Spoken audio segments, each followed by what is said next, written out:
Assalamualaikum warahmatullahi wabarakatuh. Waalaikumsalam warahmatullahi wabarakatuh. Ustaz, saya mau bertanya, apa hukumnya orang terlalu banyak bergerak pada saat dia mengerjakan sholat? Sebenarnya sholat itu sendiri kan terdiri dari bacaan dan gerakan. Artinya selama gerakan itu adalah gerakan-gerakan yang memang disyariatkan, seperti takbiratul ihram, ruku, sujud, duduk, dan seterusnya, tentu gerakan semacam itu justru harus dilaksanakan, kecuali orang-orang yang memang tidak mampu, seperti orang yang sakit dan seterusnya. Tetapi manakala gerakan itu adalah gerakan yang tidak dituntunkan di dalam syariat, maka sesungguhnya ini akan mempengaruhi kualitas sholat seseorang. Bukankah Allah katakan alladzina hum fi salatihim khashi'un? Orang-orang yang beruntung itu adalah orang yang di dalam sholatnya itu khusyuk. Walladzina hum 'anil lagwi mu'ridun, dan dia tidak mengerjakan sesuatu yang tidak ada gunanya. Nah, termasuk di dalam konteks sholat tentu adalah bahwa gerakan-gerakan yang di luar sesuatu yang disyariatkan oleh Allah sebaiknya tidak dilakukan. Misalnya senam poco-poco atau gatal kemudian menggaruknya secara berlebihan. Nah, ini saya kira ini gerakan-gerakan yang di luar konteks sholat. Maka sebaiknya hal-hal semacam itu dihindari. Assalamualaikum warahmatullahi wabarakatuh. Waalaikumsalam. Ustaz mau tanya, ini bagaimana hukumnya orang yang suka menunda-nunda melaksanakan sholat? Ya, menunda dalam pengertian terpaksa dia harus menunda, tentu itu dimaklumi. Misalnya karena perjalanan atau karena sebuah pekerjaan yang memang tidak mungkin ditinggalkan, karena ketika ditinggalkan dia akan berakibat fatal sehingga dia harus menunda sholatnya. Misalnya seorang dokter sedang melaksanakan operasi, maka yang semacam itu tentu tidak mengapa. Tetapi akan menjadi masalah ketika menunda sholat itu menjadi pekerjaan atau menjadi kebiasaan. Bukankah Allah Subhanahu wa taala dalam surat An-Nisa ayat yang ke-103 itu sudah mengatakan inna sholata kanat 'alal mu'minina kitaban mawquta. Jadi sholat itu sudah ditetapkan waktunya.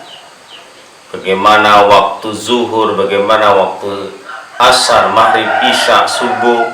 Misalnya dengan firman Allah, aqimis sholata liduluki syamsi ila ghasaqil lail wa qur'anal fajr inna qur'anal fajri kana masyhuda. Jadi sudah ada timing atau waktu-waktu yang sudah ditetapkan Allah. Jadi tidak usah membuat waktu sendiri atau ngarang-ngarang sendiri, apalagi menyengaja menunda dengan alasan-alasan yang tidak dibenarkan secara syariat.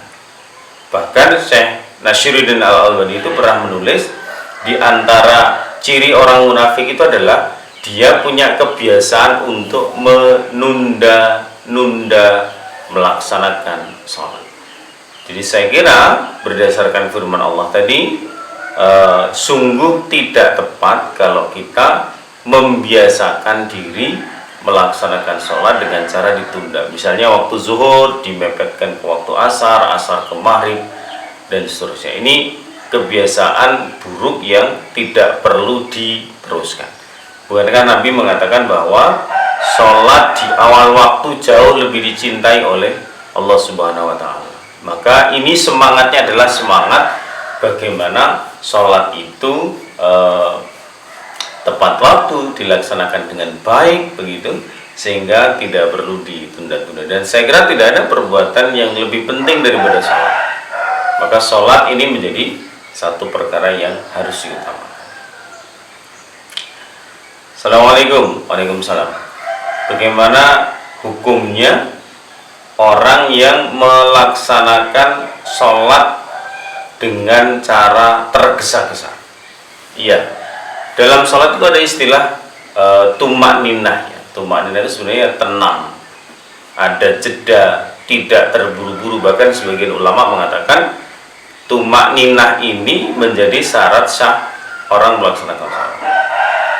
Bahkan suatu ketika Nabi SAW setelah beliau sholat kemudian duduk dengan para sahabat, tiba-tiba ada seorang pemuda yang belakangan hadir, kemudian dia sholat dengan cara sangat cepat sekali. Lalu Nabi mengatakan, orang ini akan mati dengan agama yang bukan agamanya Muhammad. Wah, ini berarti Nabi ingin mengatakan bahwa sholat yang terburu-buru, sholat yang tergesa-gesa itu bukanlah termasuk golongan sholat yang dicontohkan oleh Nabi. Dalam sabda Nabi yang lain, misalnya Nabi mengatakan begini, seburuk-buruk pencuri adalah pencuri sholat. Lalu para sahabat bertanya, ya Rasulullah, bagaimana mungkin orang yang dalam melaksanakan sholat, sedang melaksanakan sholat, dia kemudian mencuri? Nah, Nabi kemudian menjawab, sesungguhnya mencuri dalam sholat itu adalah mereka yang tidak menyempurnakan rukuk dan sujudnya. Nah, ini menunjukkan bahwa sesungguhnya orang yang tergesa-gesa, orang yang terburu-buru di dalam melaksanakan sholat itu adalah hal yang sangat buruk, seburuk-buruk perbuatan. Maka tidak boleh, karena bisa jadi sholatnya menjadi tidak sah dan sholatnya tidak diterima oleh Allah Subhanahu Wa Taala. Bagaimana hukum orang yang bersentuhan dengan lawan jenis, apakah membatalkan wudhu atau tidak?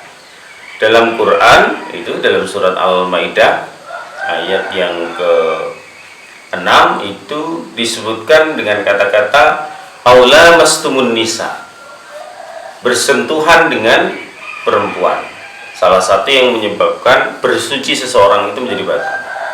Hanya di kalangan para ulama ini terjadi perbedaan pendapat. Misalnya ada yang mengatakan bersentuhan itu ya sekedar bersentuhan, maka itu membatalkan. Tetapi ada juga yang berpendapat, misalnya seperti Imam Malik itu berpendapat bahwa bersentuhan yang menimbulkan hasrat yang aneh-aneh begitu, nafsu birahinya keluar. Tapi ada juga aula mastumun nisa itu dimaknai sebagai bersetubuh atau berhubungan badan seperti suami istri. Nah, dalam pemahaman kami sesungguhnya yang dimaksud aula mastumun nisa itu bukan bersentuhan biasa, tetapi lebih pada bersentuhan yang tadi bersetubuh atau berhubungan badan yang semacam itu yang membatalkan wudhu atau membatalkan bersuci seseorang. Tetapi kalau sekedar bersentuhan biasa, maka itu tidaklah membatalkan wudhu.